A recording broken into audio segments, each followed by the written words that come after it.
wabarakatuh. Pada kesempatan siang ini, kami kelompok 1 akan membahas tentang korosi pada struktur baja di industri konstruksi.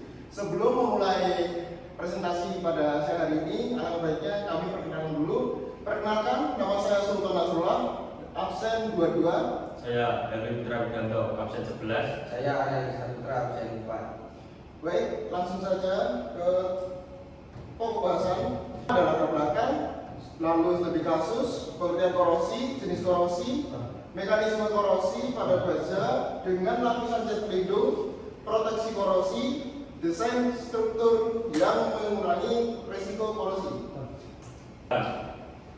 Korosi merupakan salah satu masalah yang paling besar dalam dunia industri konstruksi, khususnya pada penggunaan struktur baja yang dipilih sebagai material utama untuk membangun berbagai macam proyek infrastruktur.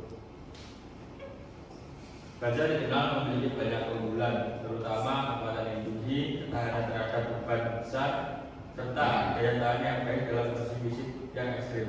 Dalam dunia industri konstruksi, baja digunakan secara luas dalam berbagai aplikasi penting, mulai dari gedung besar yang membutuhkan struktur kuat untuk menopang beban berat, hingga jembatan yang menghubungkan wilayah yang berbeda. Dampak korosi pada baja tidak hanya terbatas pada keausan material fisik itu sendiri, tetapi juga menimbulkan kerugian ekonomi yang besar, biaya perawatan, perbaikan, atau bahkan penggantian struktur yang terkorosi bisa sangat mahal, terutama pada proyek-proyek yang besar yang melibatkan banyak elemen baja. Studi kasus. Korosi yang terjadi pada struktur baja di lingkungan pesisir dapat menimbulkan masalah serius terkait dengan daya tahan dan ketahanan struktural. Seiring waktu, kerusakan akibat korosi akan menyebabkan penurunan kekuatan struktural yang sangat signifikan, yang berpotensi mengancam keselamatan dan integritas bangunan. Area pesisir dikenal dengan kadar garam yang sangat tinggi, yang terkandung dalam udara dan air laut. Garam-garam ini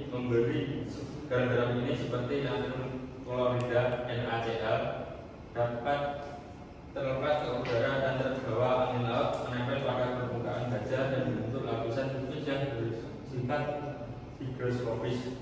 Lapisan ini sangat mudah menyerap bauan dari udara sekitarnya, meskipun tampaknya kondisi tersebut kering, yang akhirnya menciptakan lingkungan yang sangat kondusif bagi terjadinya reaksi korosi.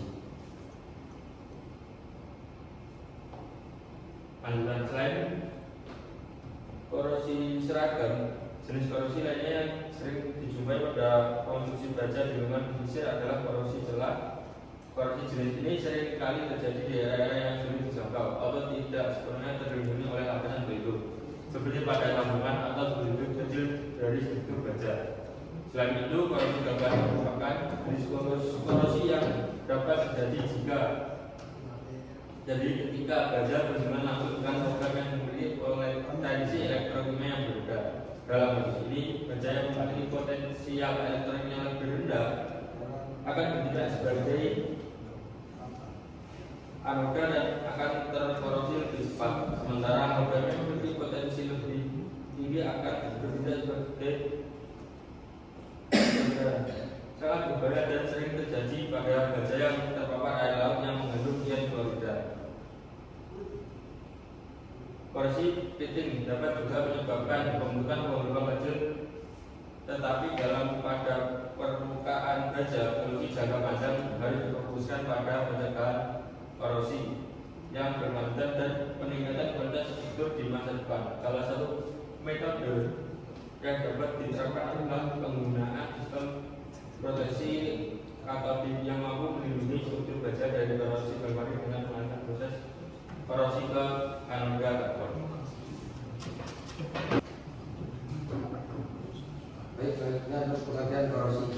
Korosi adalah proses degradasi material yang terutama melibatkan logam yang terjadi akibat interaksi kimia dengan lingkungan sekitar. Pada struktur baja, korosi dimulai ketika unsur besi Fe yang terkandung dalam baja bereaksi dengan oksigen O2 yang ada di udara dan air.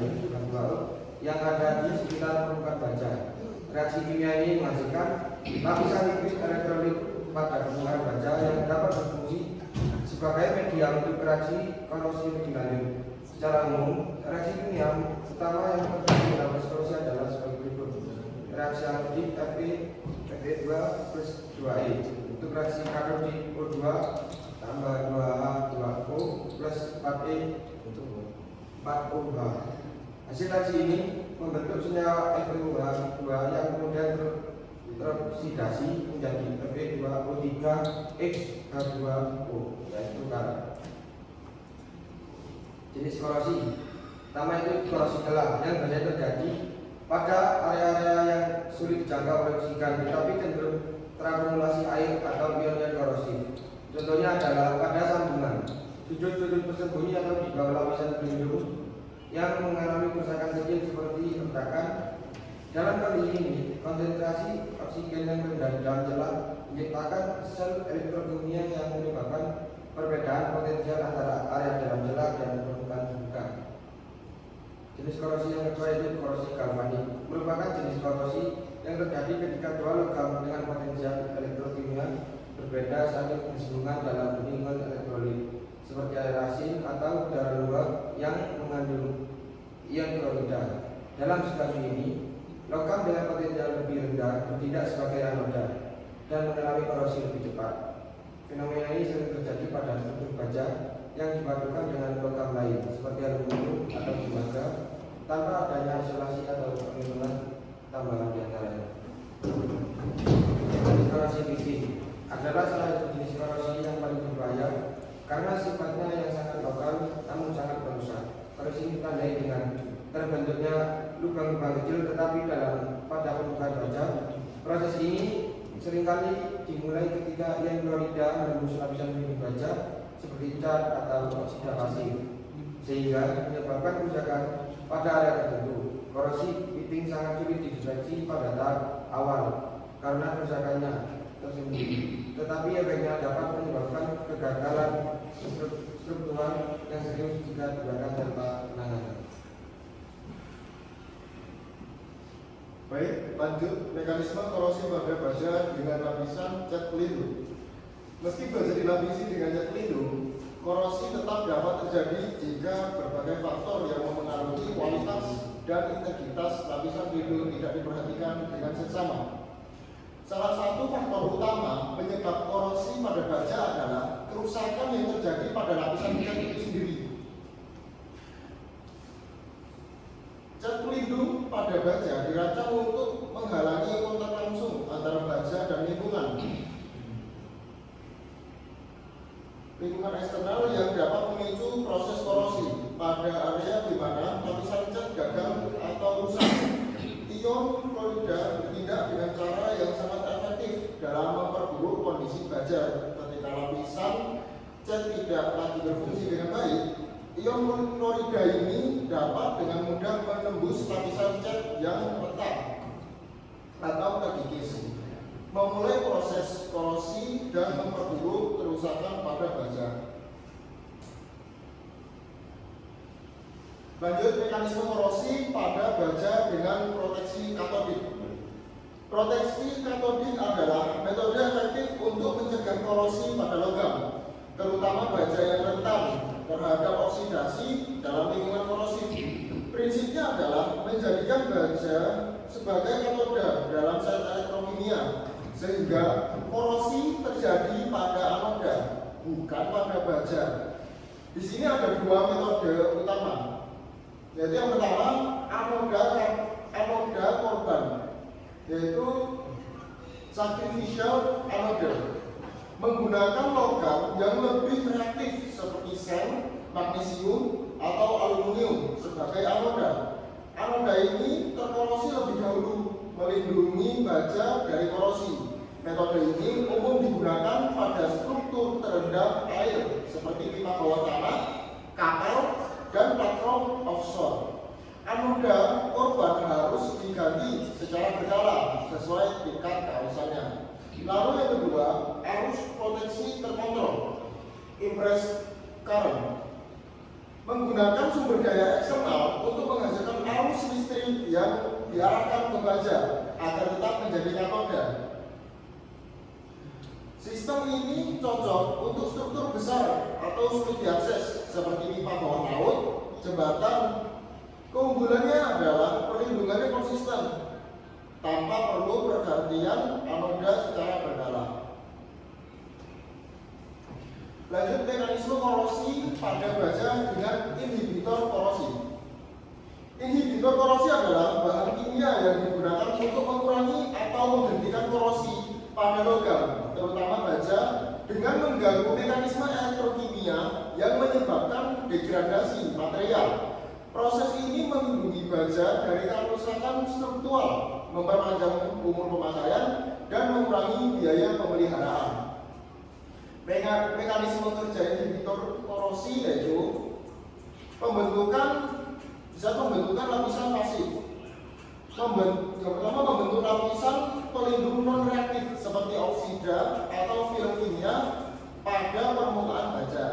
Lalu yang kedua, lapisan ini menghalangi kontak langsung antara baja dan elemen lingkungan korosif. Lingkungan korosif itu seperti air, oksigen, dan ion-ion korosif lainnya. Lalu yang ketiga, memberikan perlindungan jangka panjang tanpa memerlukan perawatan intensif. Lalu mengganggu proses elektrokimia. Mengikat ion-ion korosif itu seperti klorida atau sulfat, sehingga mereka tidak dapat bereaksi dengan baja, lalu mengurangi aktivitas elektrokimia di permukaan baja, memperlambat laju oksidasi dan pembentukan karat.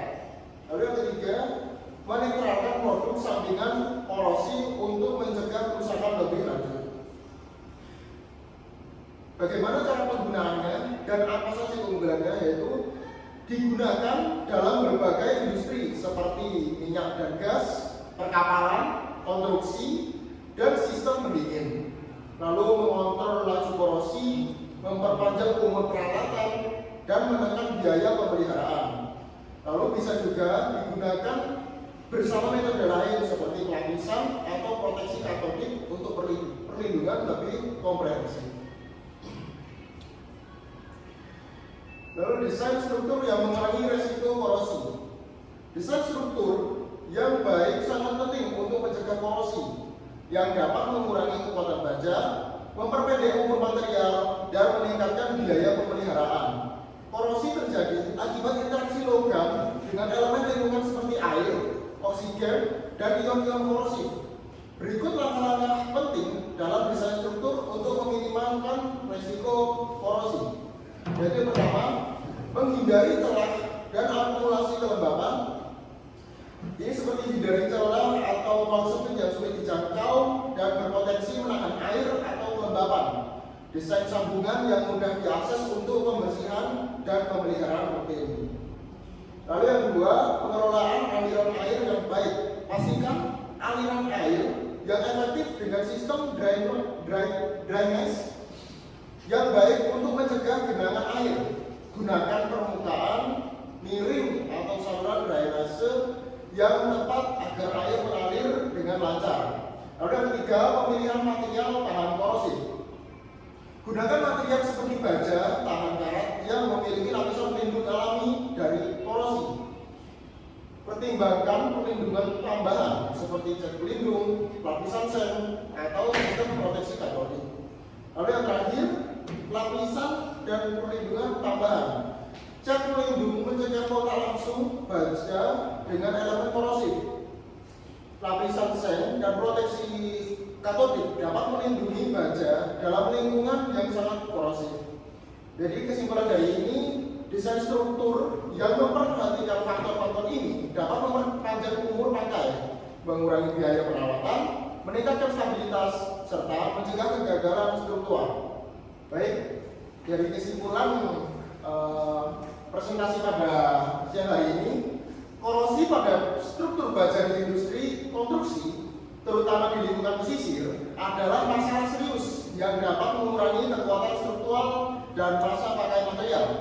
Berbagai jenis korosi seperti korosi seragam, korosi celah, korosi galvanik, dan pitting dapat terjadi tergantung pada kondisi lingkungan. Pencegahan korosi memerlukan pendekatan komprehensif yang mencakup lapisan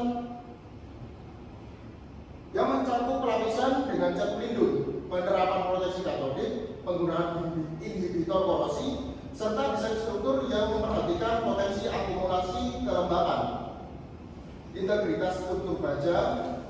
Dengan upaya ini, resiko kerusakan akibat korosi dapat diminimalkan sehingga memperpanjang umur layanan struktur dan meningkatkan keselamatan pengguna. Baik, mungkin sekian presentasi pada siang hari ini dari kelompok 1. Bila ada salahnya dan kurangnya, kami mohon maaf yang sebesar-besarnya.